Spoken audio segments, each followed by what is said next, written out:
आदाब सत श्री अकाल। आप देख रहे हैं सुपरस्टार टाइम्स।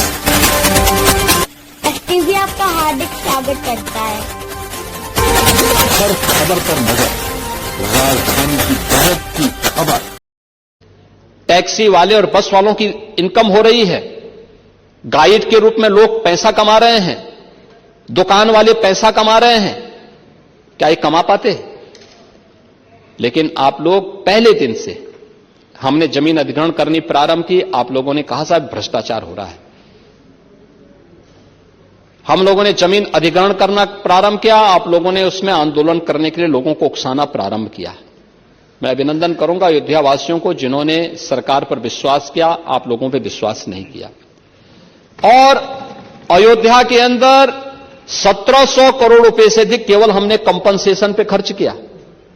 और आपने माझा, जो आपने वहां की जमारा की बात की, तो वह 14 गांवों के संबंध में है। मैं आपको स्पष्ट करना चाहूंगा कि सेना द्वारा शूटिंग के लिए उस लैंड को अधिसूचित किया गया था, लेकिन कभी उसका इस्तेमाल नहीं किया गया था। और उसको डिनोटिफाई हमने किया है, क्योंकि वह लैंड गवर्नमेंट की लैंड थी, न्यूट्रल लैंड थी, प्राइवेट लैंड है जहां खरीद फरोख्त तो हो सकती है, लेकिन कोई कॉमर्शियल एक्टिविटीज नहीं हो सकती। और वहां पे हमने मंदिर म्यूजियम के लिए उस लैंड को लिया है कि भारत के अंदर सनातन धर्म से जुड़े हुए पूरे देश के अंदर और दुनिया के अंदर जितने मंदिर हैं, उन सब की शैली का एक म्यूजियम वहां पे बनने वाला है, जिससे दुनिया देखेगी कि कितने प्राचीन प्राचीन मंदिर हैं। और अयोध्या में कोई आएगा तो अयोध्या में राम जन्मभूमि के साथ साथ उसको कुछ अन्य स्थल भी देखने को मिलेंगे। मुझे अच्छा लगा कि नेता प्रतिपक्ष अब समाजवादी से सनातनी हो गए हैं और उन्होंने अपने सदस्यों को अपने स्वभाव के विपरीत जाकर के टोका भी कि तुम क्या समझते हो जो है सनातन के बारे में, तुम नहीं समझ पाओगे। यानी उनकी बुद्धि से परे का यह विषय है। लेकिन ये स्वागत योग्य है कि आपने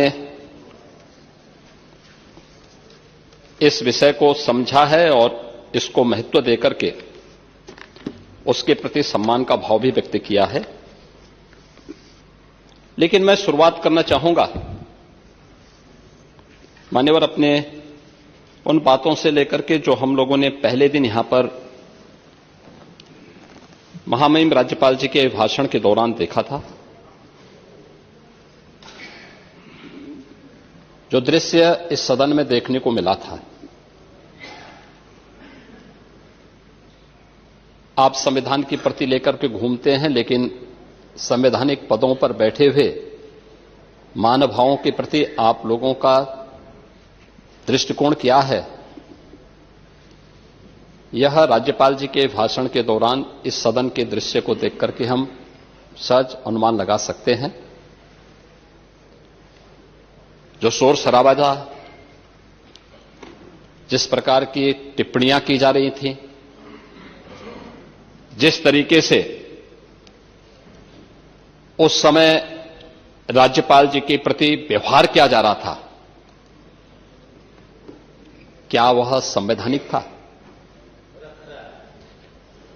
और उस प्रकार का व्यवहार अगर आपका संवैधानिक है तो फिर असंवैधानिक क्या है?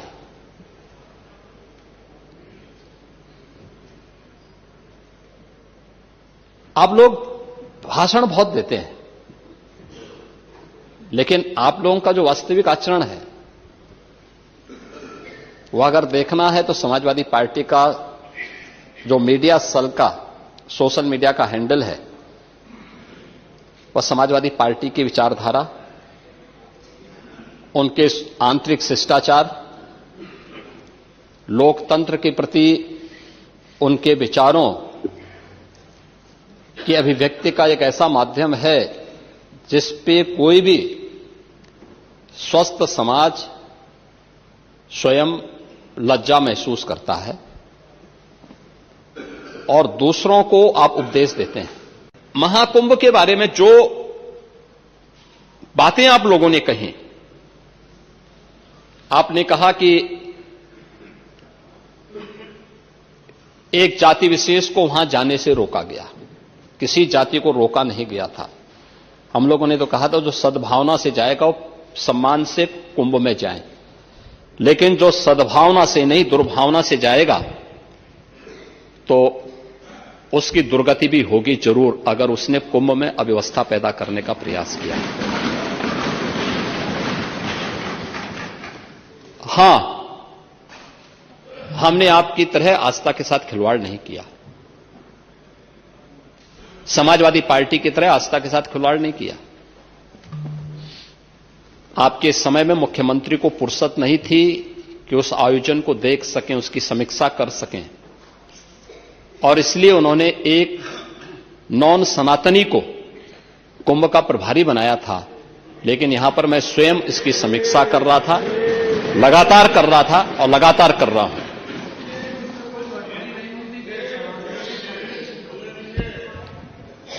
यही कारण है कि 2013 के कुंभ में जो भी गया उससे अव्यवस्था दिखाई दी, भ्रष्टाचार दिखाई दिया, प्रदूषण देखने को मिला।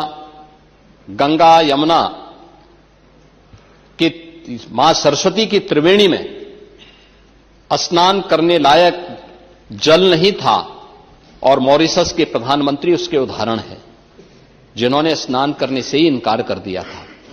लेकिन इस बार देश और दुनिया का कोई ऐसा व्यक्ति नहीं था जो न आया हो, और लगातार आ रहे हैं। महामहिम राष्ट्रपति जी भी आए, आदरणीय प्रधानमंत्री जी आए, आदरणीय उपराष्ट्रपति जी आए, भूटान के नरेश भी आए, दुनिया के तमाम